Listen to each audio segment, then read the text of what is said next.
Welcome back into the final show of the week, final show of October. We're going to November. We're going to talk a lot of football in November, and then December 1st we shift the pecking order a little bit. We'll cut back to Mondays and Wednesdays. We're going to talk about that a few times next week to kind of get you ready for that. We'll open up Tuesdays for high school basketball, but there's still going to be some football to play. Lubbock Cooper has one game left in the regular season. That's a pretty big game because that will determine what Friday morning is like.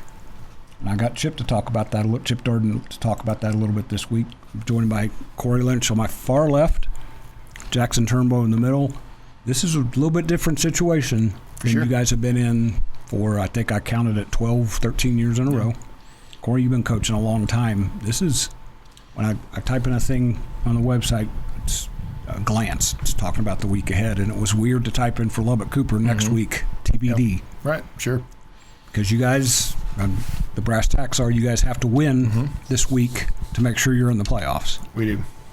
Which, I guess it's right there in the palm of your hand. Absolutely. Now you got to grab it. Right. So I'll get a player to talk about it more, but as coaches, do you talk about that a lot to your guys, or they're pretty savvy? They understand. They understand. They know where we're at, and they know, where, how we got there, honestly, and and they're not satisfied. They don't, honestly, I think these guys still think that our best football is still ahead of us, and so we're just, it's a coaching cliche, but we're, day by day, practice by practice, we're trying to improve, and I feel like, we've honestly made some improvements in the last few weeks and get some things, fixed up, and we're ready. We're excited for Friday. We really are. And Jaxon, this is going to sound like a coach cliche, but you couldn't be in this situation had you not taken care of business last week. Yes, sir. Beat Wichita Falls Memorial 49-42 on the road in a game that got shifted a night earlier, then got delayed 2 hours, and you guys just came out and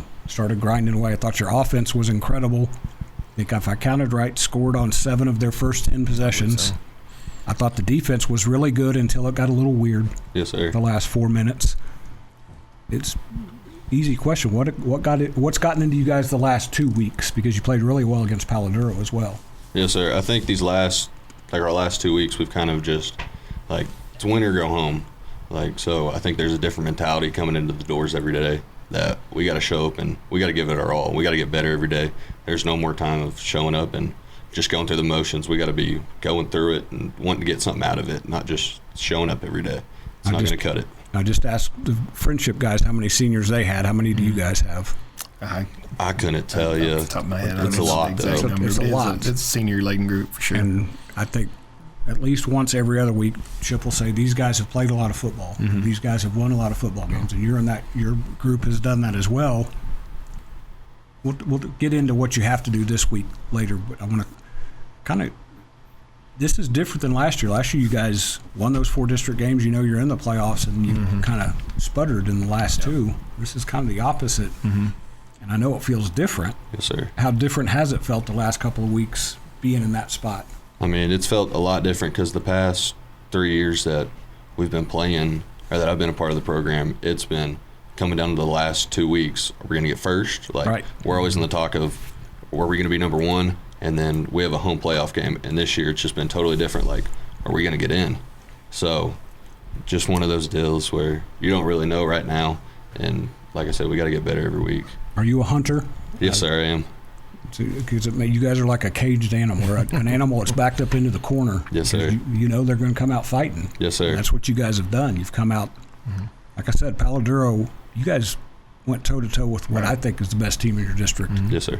And this is, for Paladuro, this may be a once-in-a-10-year type season. You guys had them right there. So we haven't talked too much about it, and I'll say it really quietly. You lost Abilene Cooper the week before, yes, sir. And it was ugly. You guys showed a lot that week, and then I think to lose the way you did to Paladuro to come back and play. Cory, how well did these guys play on both sides of the ball against Wichita Falls Memorial?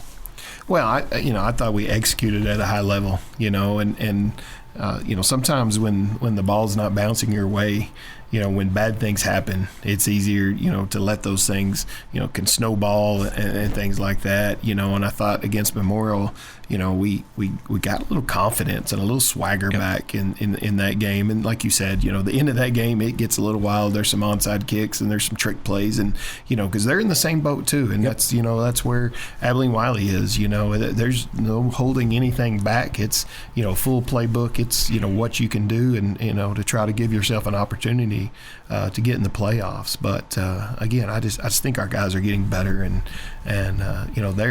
they're not ready to turn this thing in. They're not ready to be finished. And there's something about a desperation of a kid who knows, hey, I'm at the end here. I always you always say, and the game of football is going to pass everybody by at some point. And for some guys it's earlier than later. Some guys get that opportunity to get to play a little bit in college, but there's some desperation, and I see it in our eyes, and I think that's good fuel for these guys moving forward into these big games where they're not surprised. It was interesting down there. Memorial the other night, they go right down and score on us, and then we get the lightning, and we're up there. The coaches, we're probably. We're just like, we have to live with that for 2 hours. The defense on the defensive side of the ball, what do we, offense, they haven't had a possession yet. And then here we are. And then we go in the locker room, and these guys, they're calm, cool.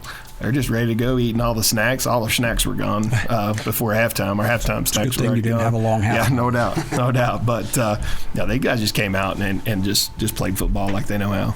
Which I thought it was very big that your offense came out and did the same exact thing to them. Just said, okay, you can do that, watch this. Mm-hmm. And that was big. Like I said, your defense did a lot of great things, but that may be the best I've seen your offense execute. Not just this year, maybe even going back to last year, just everything seemed to be working. Well, they're running the football so well, our offense is, and that's hard on a defense when you just line up and it's that 3 yards on cloud of dust kind of thing, and then the opportunity to hit you over the top as well with some of the receivers that we have. So that's tough on a defense, any defense.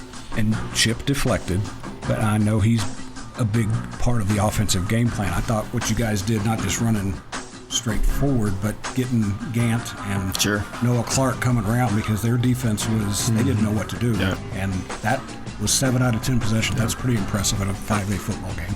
Coming up on the first break, we're going to talk about the district standings, because we kind of figured this district may wind up like this. We'll come back and talk about that after the break in the Pirate Fan Zone on 100.7 The Score. Breaking down Lubbock Cooper sports. This is the Pirate Fan Zone podcast from 100.7 The Score.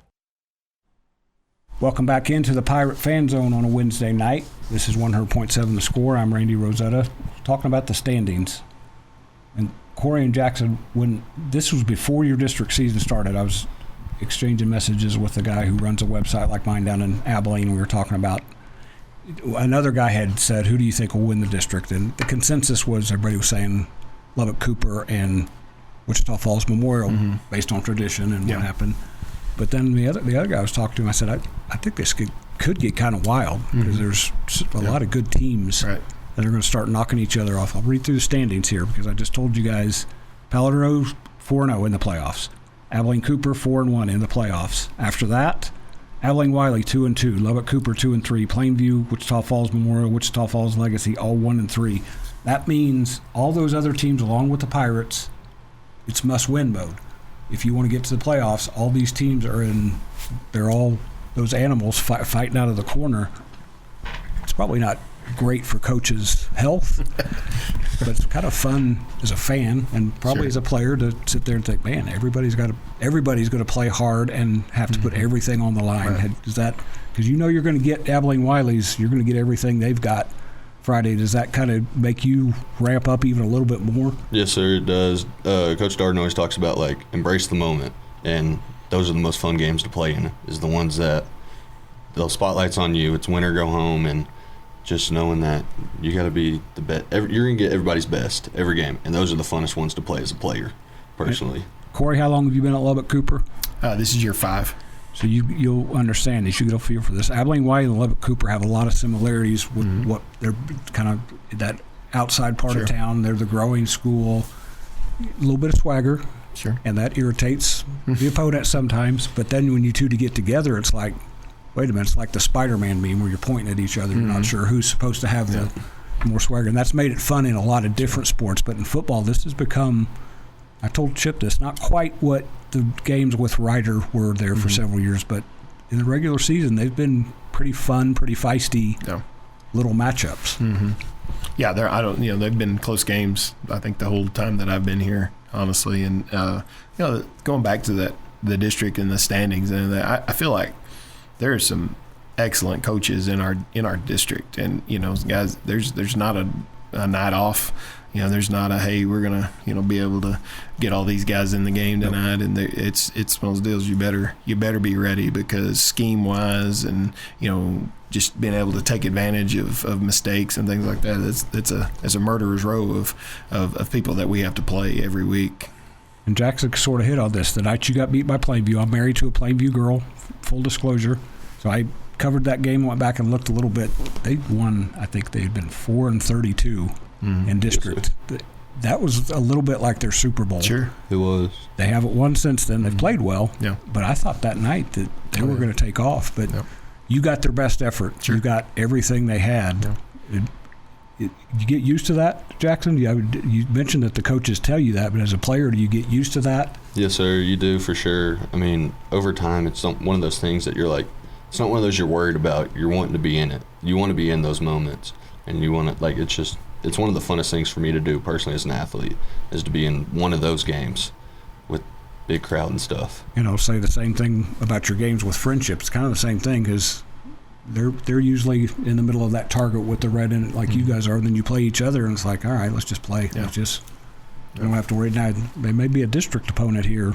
You won't be here, but pretty quickly, depending on how realignment works. I think your Liberty's getting used to it a little bit. Memorial's going to have to get used to it a little bit. That's something about that red and black and that blue and gold and blue and it's kind of waving the red flag in front of a bull. They just you guys bring out I guess it's the best in everybody for sure. Let's X and O a little bit against Abilene Wylie, and you mentioned the games were close. They got you guys a little bit last year. I know Chip's one of the most upbeat people I've met since I've done my website, and I remember talking to him afterwards. He was kind of down because of how that game had gone.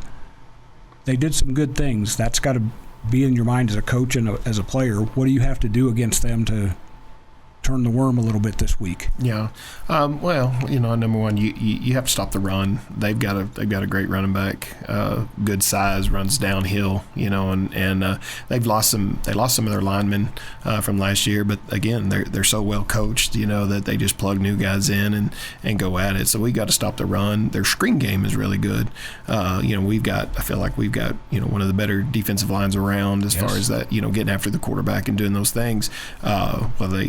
So we've seen a lot of screens, and they execute the screen game very well. And so we're going to have to fill the screen and try to get some help there. They're just like everybody else. They're going to take a few shots over the top. And we got to be solid in coverage and things like that. And we've made some changes and some things to help us in that department. And but we're just going to have to go play well. Have you put your offensive coach's thinking cap on when we come back after this break in the Pirate Fan Zone 100.7 The Score? Bringing you the latest news from Lubbock Cooper Athletics. This is the Pirate Fan Zone podcast from 100.7 The Score. Welcome back to the Pirate Fan Zone. We're going to wrap up talking Lubbock Cooper and Abilene Wylie real quick. I mentioned the Plainview connection. I want to throw this out one more time because there's a Lubbock connection to this as well.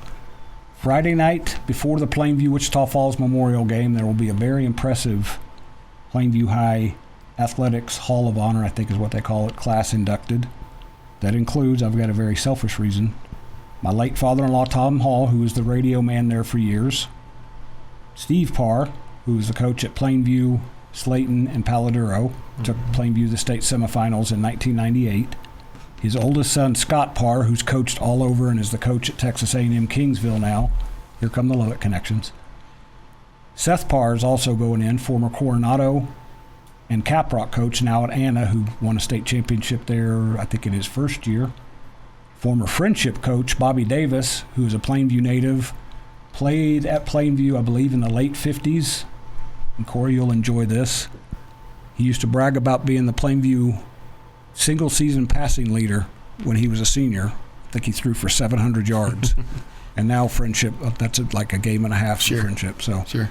And I think the other group is the 1994 Plainview Boys State Championship team. So a pretty powerful group going in. I will be up there for that pregame, and then I'm headed back to town.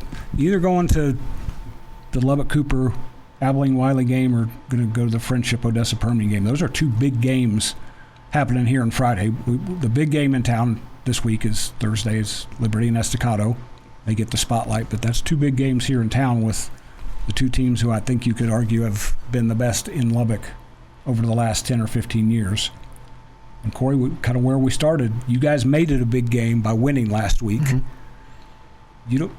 Chip said this earlier this week. You said you don't have to say a whole lot to your guys. They know exactly what's on the line. What have you seen from your defensive guys this week in practice that has you confident that they're ready for what lies ahead? It's just been, kind of gone back fundamentals, and their focus has been sharp, and they, these guys, they coach the younger guys, they're always, telling them how they need to do, and, the things that we do, and kind of our standard, I've just seen these guys just really preparing, they're hungry, they want to know, what we need to do, they want, know about their players and those kind of things. So, it's, with guys with experience, I don't worry too much about them not being ready to play or something like that. You got a lot of those. We do. And this is one of them right here. Jaxon, you want to get to the playoffs, obviously. You want to keep the season going. But to me, you guys have been in playoff mode the last couple of weeks.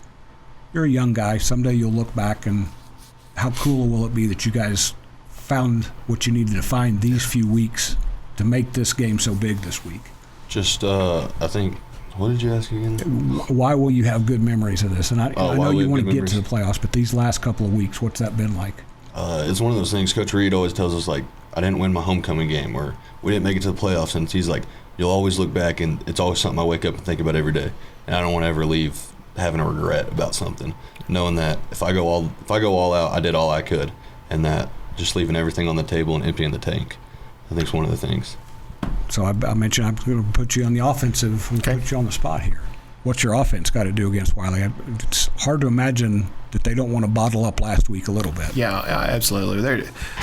Our offense is just running the ball at such a high level right now, and I think we got to control the clock, those kind of things. We've probably slowed down more than we have in some years, and limited possessions and things like that, and but they're executing so well. On top of that, so I think just run the ball and and get the ball to our playmakers in space, because we do have some of those. Yes, you do.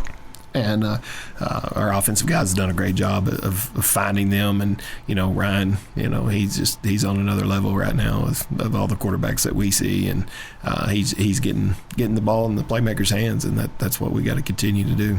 Jaxon, you got to deal with your offensive line guys in practice. Yes, sir. How good have they been, especially these last couple of weeks? Yeah, they're awesome. We do Tuesdays and Wednesdays are kind of good on good days, and going against those guys, getting a full varsity look and how fast it's going to be makes the game slow down so much more for you and make it so much simpler.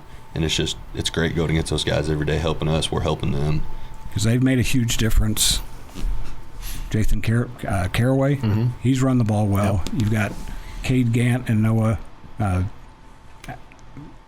Clark. Yes. Doing their thing. But the other guy beside the offensive line that has made you guys rattle and hum is number 2. Jermaine Johnson has been just incredible in the backfield. Yep. And, again, you hit it. He's a senior. He knows this is it. Yeah. Deuce, we call him, he just has so much heart. He's going to play hard. He's going to run hard. He's not the biggest guy in the world, and things like that, but he does run downhill. There were a couple of collisions in that Memorial game the other night that I thought, wow, I don't know how either one of those guys are getting up right now, and just some old school football. And he's been a tone setter. Yep. Pirates are going to need him. 7 p.m. Friday on 100.7 The Score against Abilene Wylie at Pirate Stadium. Win and they're in. This is Randy Rosetta. We'll be back next week in the High School Fan Zone on 100.7 The Score.